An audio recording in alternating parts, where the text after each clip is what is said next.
Bismillahirrohmanirrohim. Saodatning sabablari. 3-sabab. Inson 3 ta kunda bo'ladi. Kechagi kun, bugungi kun, ertangi kun. Demak, o'tmish haqida gaplashdik. O'tgan kunni esdan chiqar, xulosasini ol, uni unut. Ikkinchisi, seni kuning bugungi kun.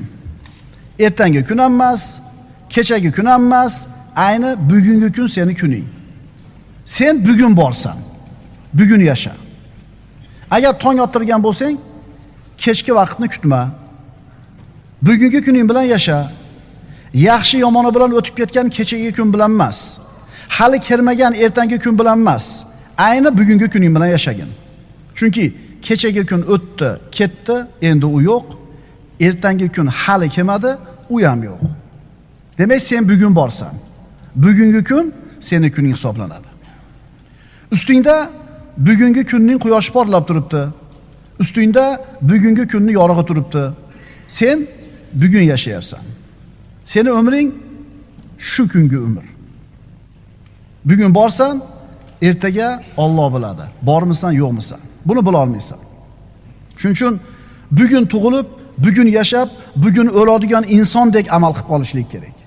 Chunki ertaga deb bo'lmaydi. Birodalar, ertaga degan gap bor yoshlarda. Ertadan Xudo xolasa turnir tortinaman. Ertadan yuguraman. Ertadan masjidga qatnayman. Ertadan yo dushanbadan.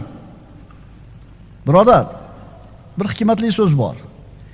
Ertaga deb nomlanadigan yo'lni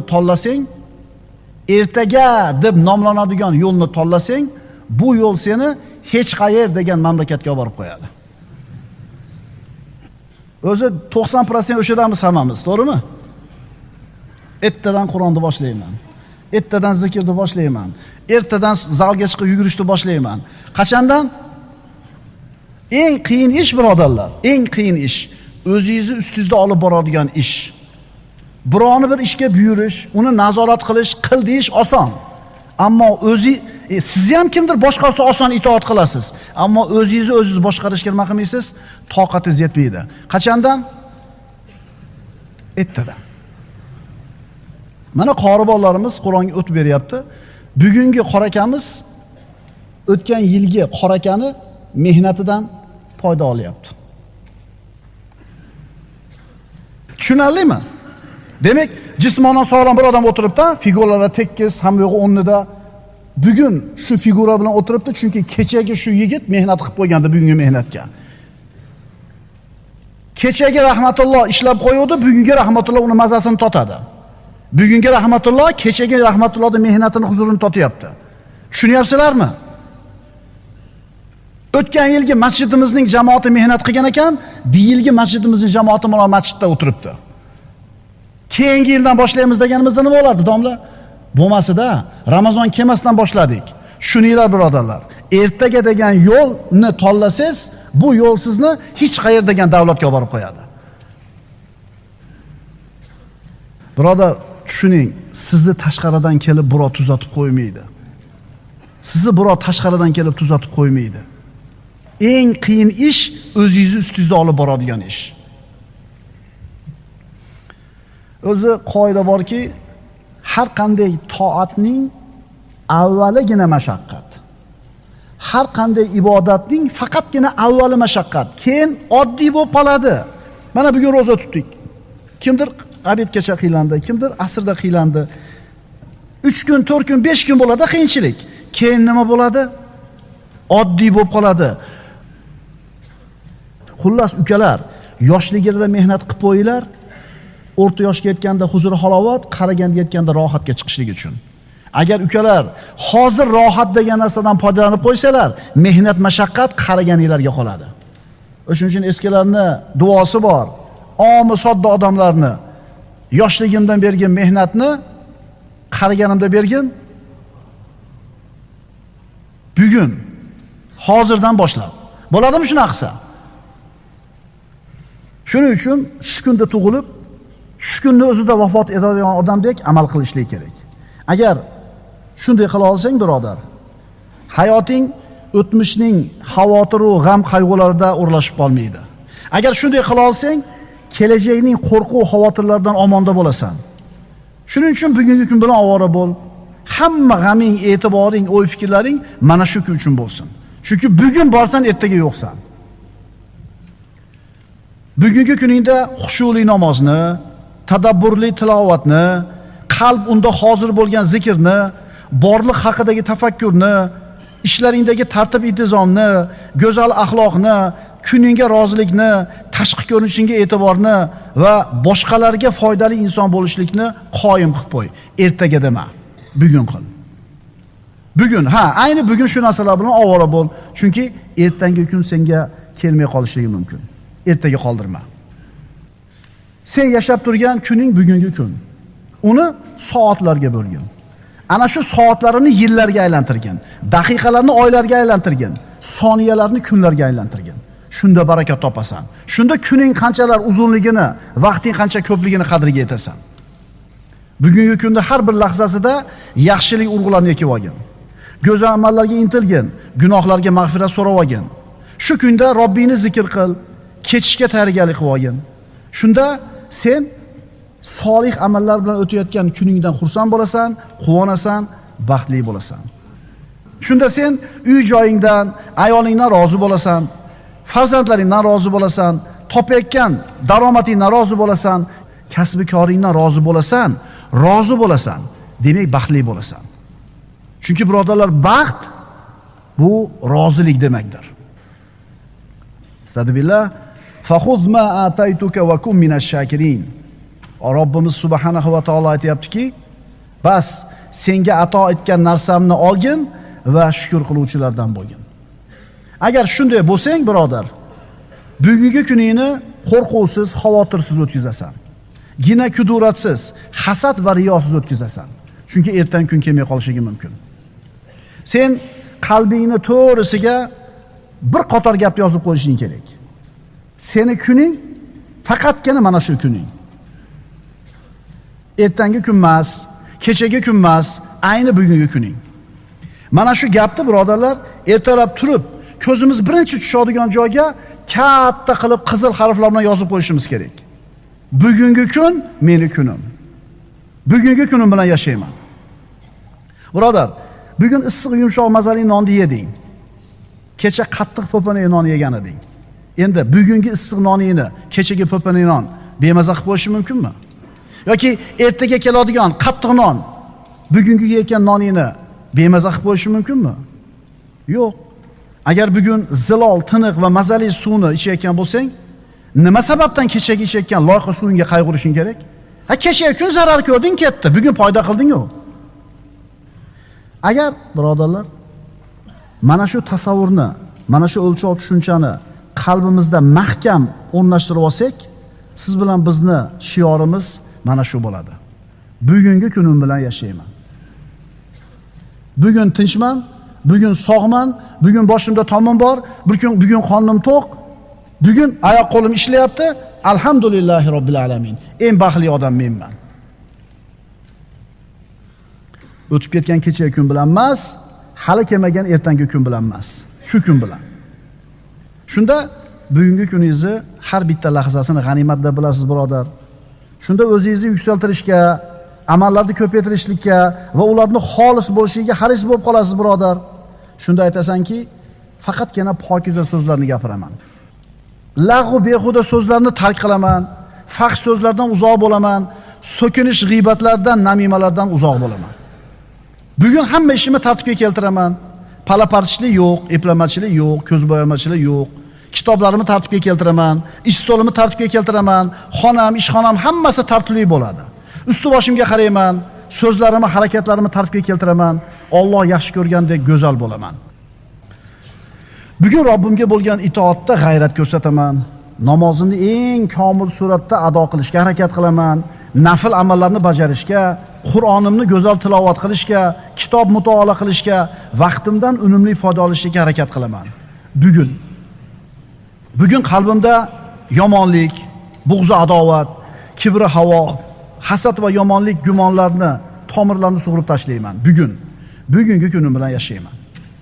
Odamlarga yaxshilik ulashaman, kasal ziyorat qilaman, janozaga qatnashaman, Adashganga yo'l ko'rsataman, mazlumni yonida turaman, och qolganga ovqat beraman, olimni hurmat qilaman, yetimga shafqat qilaman. Bugun ey kechagi kun, quyoshing botib yo'q bo'lib ketgandek sen ham yo'qsan. Sen bilan ovora bo'lib bugungi kunimni boy bermayman. Chunki sen bizni tark qilib ketding, endi hech qachon qaytmaysan. Ey ertangi kun, sen hali yo'qsan. Sen g'ayb olamidasan. Shuning uchun sen bilan ovora bo'lmayman. Ertangi kun hali hech narsa emas. U yaratilgani yo'q. U hali zikr qilinadigan narsa ham emas. Ey inson, sen kechagi kunning odami ham emassan, ertangi kunning ham odami emassan. Sen bugunning odamisan. Seni kuning bugungi kuning. Hayotingni birodar eng yaxshi va eng go'zal suratda o'tkazishni xohlaydigan bo'lsang, saodat qomusining eng go'zal iborasidan foydalan. Bu ibora seni kuning bugungi kuning. Saodatning 3-sababi seni kuning bugungi kuning. Alloh azza va jalla bugungi kunimizdan foyda oladigan solih bandalar qatoriga qo'shgan bo'lsin. Assalomu alaykum va rahmatullohi ta'ala va barakatuh.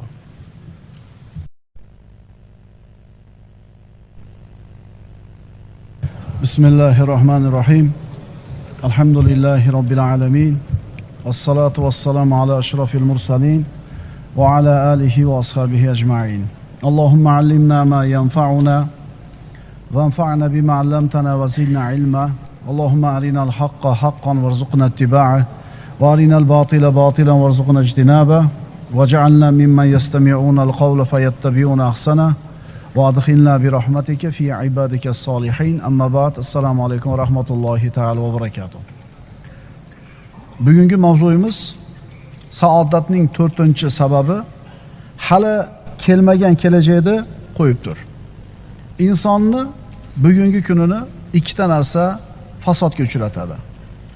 O'tmishga bo'lgan pushaymon va kelajakdan bo'lgan xavotir, qayg'u. Alloh azza va jalla Qur'oni Karimda marhamat qiladi. Astagfiru billah. Ata amrullohi fala tasta'jiluh. Allohning farmoni kelib qoldi, bas sizlar uni shoshtirmay qo'ya qolinglar. Hodisalarni shoshiltirma, ulardan o'zib ketishga urinma. Axir sen onasini bachadonidagi homilani yetilmasdan avval tug'ilishini xohlaysanmi? Hali non pishib ulgurmasdan turib, uni tandirdan uzib olishni istaysanmi? Ertangi kun yo'q. Hali u yaratilgani yo'q. Uni rangi ham yo'q, shakli ham yo'q, ta'mi ham yo'q, vujudi ham yo'q. Yo'q u. Endi nima uchun uni bugun g'amini qilib, tashvishini qilib, bugungi kunimizni band qilishimiz kerak?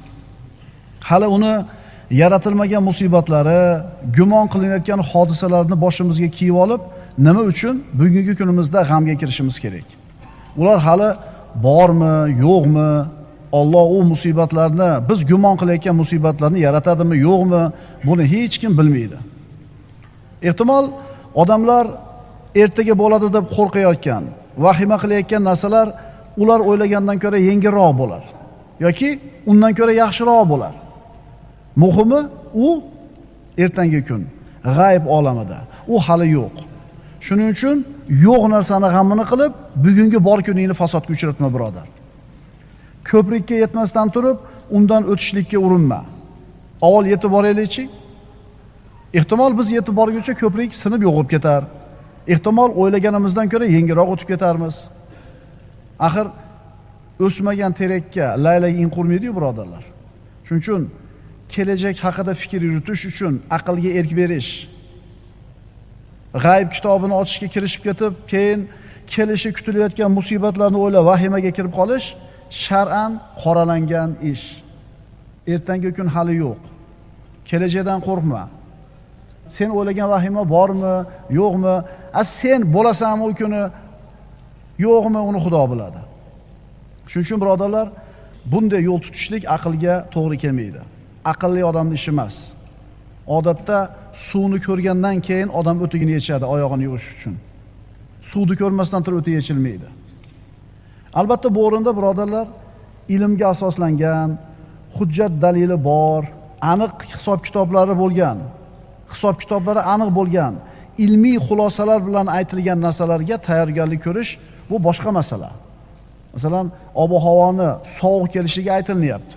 Bu ilmiy asoslangan, ilmiy dalillari bor gap. Mana siklon kelyapti, bunday bo'ladi, bir yil sovuq bo'ladi. Ko'mirda ertaroq harakatini qilinglar. Uylarda isishlikda paydo bo'linglar deb turib, hujjat dalillangan, ilmga asoslangan, isbot dalili bor. Xabar bo'lsa, bu kelajak haqida bir o'ylanib, uni tadbirini, chorasini ko'rishlik boshqa masala. Ammo odatda odamlar asossiz o'y-gumonlarga tayanib, vahimalarga beriladi-da, o'zlarini xorlikka ro'baro qilishadi. Bu dunyoda yashayotgan juda ko'p odamlar kelajakdan qo'rqadi. Och qolib ketishidan, kasalga uchrashidan, faqirlikdan, musibatlarning kelishidan qo'rquv bilan yashaydi. Binobarin bugungi kunni boy beradi. O'zi Tavrotda yozilgan ekan, kitoblarda keltiriladi, Tavrotda shunday deyilgan: "Aktsaru ma yuxof la yakun." Odatda odamlar qo'rqayotgan, sodir bo'lishidan qo'rqayotgan, vahima qilayotgan ko'p narsalar bo'lmaydi. Odatda odamlar vahima qilayotgan narsalarning ko'pi bo'lmaydi. Shu karantin arafasida birodarlar qaranglar-da, odam kulgin keladi-da, qilayotgan ishimizni ko'rib turib. Unlar ajiotaj bo'lib ketdi.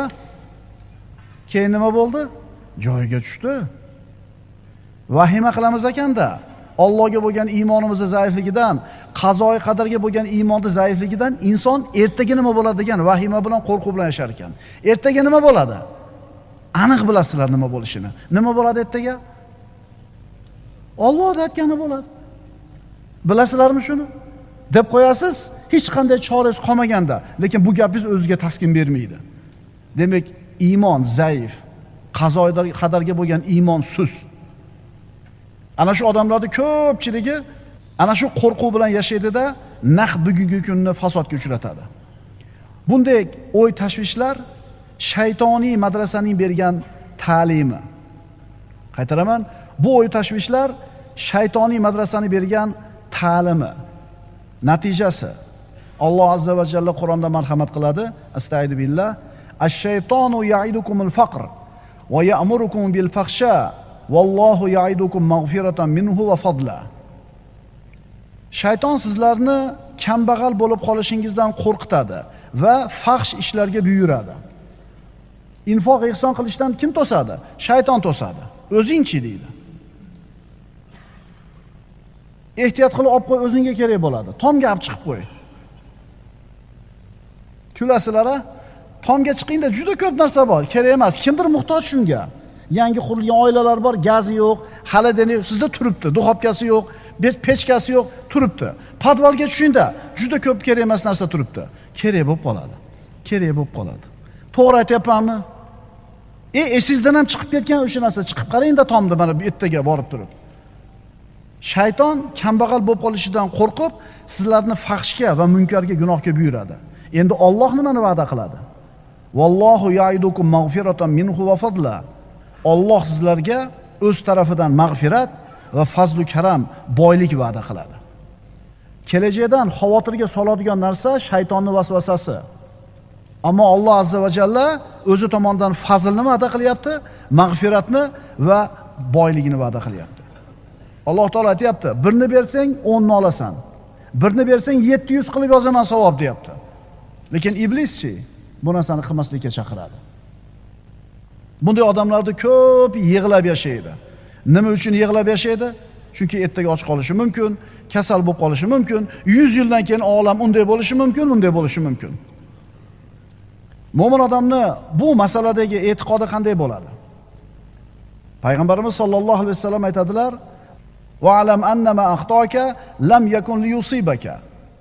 Bilginki, nima seni chetlab o'tgan bo'lsa, seni qo'lingga kelmagan bo'lsa, o'tib ketgan bo'lsa, bilginki taqdirda shu narsani seni qo'lingga kelishi yo'q edi. Kelmadimi? Demak, peshonangda yo'q edi ekan. Va ma asobaka lam yakun liyuxtiyaka. Endi seni ustingga nima kelgan bo'lsa, taqdirda shuni kelishi yozilgan edi.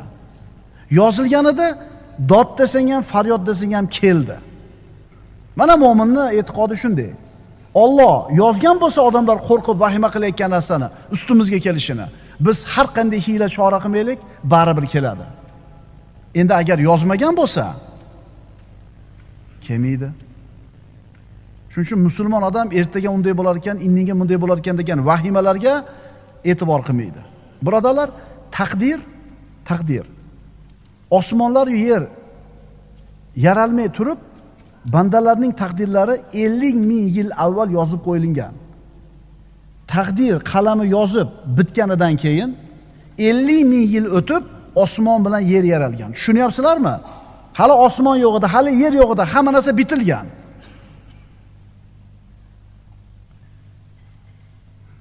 Unda yozilgandan oshig'i ham bo'lmaydi, kami ham bo'lmaydi. Taqdir birodarlar, vasf bilan yozilgan, hukm bilan yozilgan. Vasf bilan yozilgan degani inson ana shu taqdirdagi vasf bilan yozilgan narsaga ta'siri bor. Hukm bilan yozildi degan qismiga ta'siri yo'q. Katabahu bil vasf la bil hukm deydi Imom Azam Fiqhul Akbarda.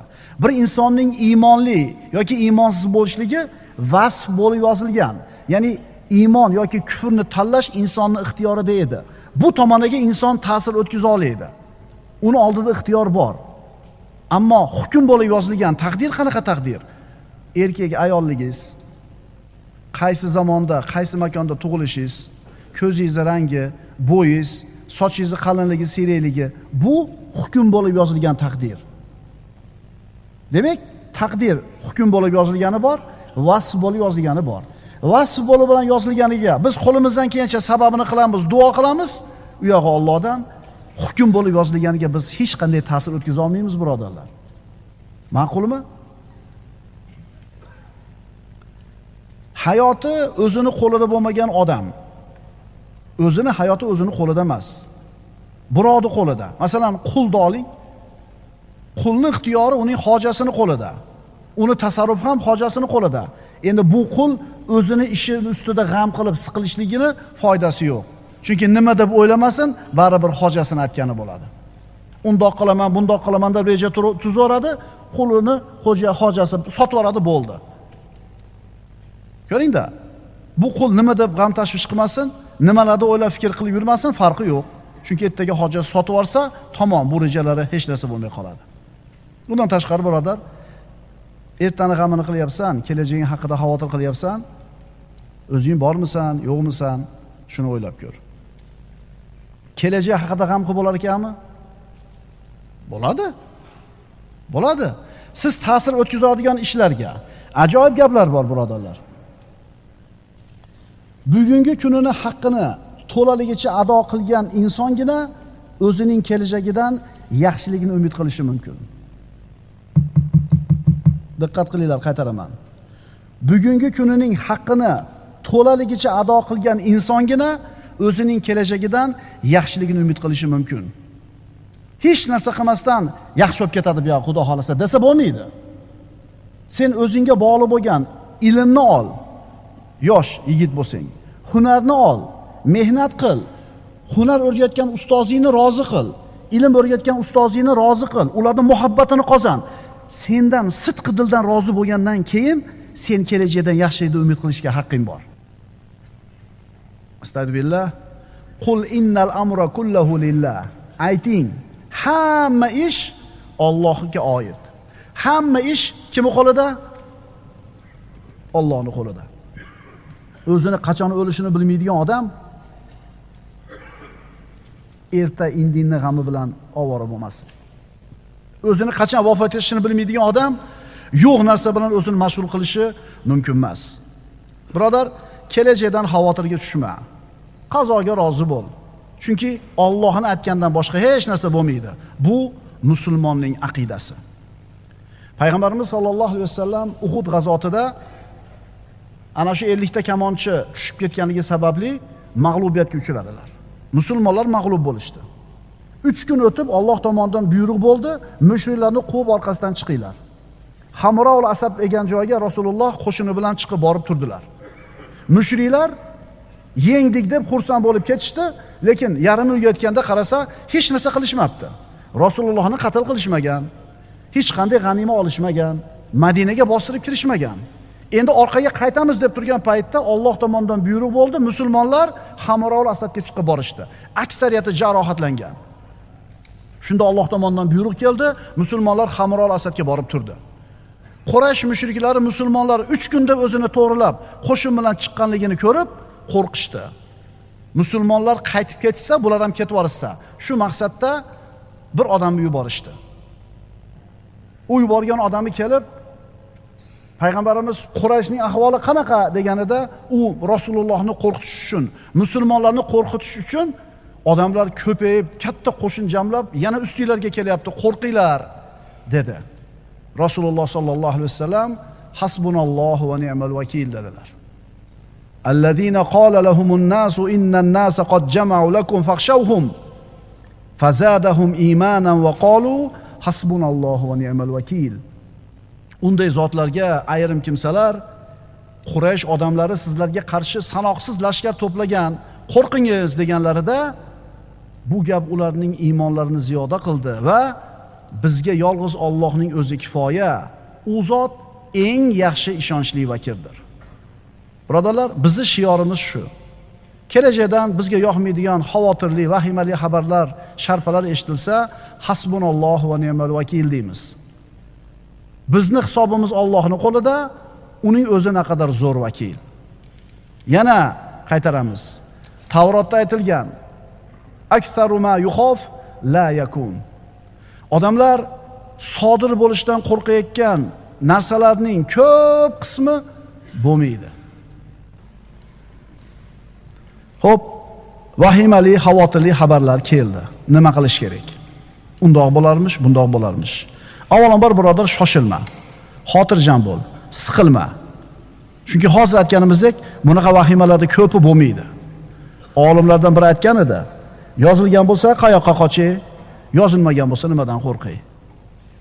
Agar taqdirdagi yozuvni kimdir o'zgartirishga qodir bo'lganida odamlar istashardi shu odamni. Minglagan yillar odamlar qidirib bir kun topishar edi. Xo'p, endi taqdirni o'zgartiradigan birorta odam yo'qmi? Nima deyish kerak unda? Astagfirullah va ufawwidu amri ilalloh innalloha basirun bil ibad. Men o'z ishimni Allohga topshirurman, zero Alloh bandalarni ko'rib turuvchidir. Yodlab olinglar shuni ukalar. Va ufawwidu amri ilalloh. Men o'zimni ishimni Allohga topshiraman, albatta Alloh bandalarni ko'rib turuvchidir. Shu gapni gapirgan kishi Fir'avn xonadonidan bo'lgan odam edi, iymonini yashirib yurgan edi. Shu kishining so'zi bu. Men ishimni Allohga topshiraman, albatta Alloh bandalarni ko'rib turuvchidir. Oyatda davomini qarang. Favaqahullohu sayyiati ma makaru. Alloh uni, boyagi iymonini yashirgan mu'minni, ularning yomon makr hilalaridan saqladi. Fir'avnning yaqinlaridan bo'lib turib, iymonini yashirib, Allohga ishimni topshirdim dedi, Fir'avnning yomonligidan Alloh saqladi uni. Kelajak haqida bo'ladigan har xil qalbingga yoqmaydigan gapni eshitganingda, birodar, sen aytkinki, men o'z ishimni Allohga topshirurman, zero Alloh bandalarni ko'rib turuvchidir. Shuning uchun ertangi kunda kelguncha o'zini holiga tashab tur, birodar. Uni xabarlarni so'rab surishtirma. U bilan ovora bo'lmay tur. Chunki sen buguning bilan ovorasan. Hali kelmagan kunni, yo'q kunni g'amini o'zing uchun boshingga kiyib olma. Hali quyoshi ko'tarilmagan kunni g'ami bilan bugungi kunni band qilgan kishining ishi qiziq emasmi? Ikkita narsa insonni bugungi hayotini fasodga uchratadi. O'tmishiga pushaymon yeyishi, kelajakdan xavotir qilishi. Hali kelmagan kunni g'am qilishdan ehtiyot bo'l. Saodatning shartlaridan 4-inchisi hali kelmagan kelajakni o'z holiga qo'yib tur. Assalomu alaykum va rahmatullohi taala va barakatuh.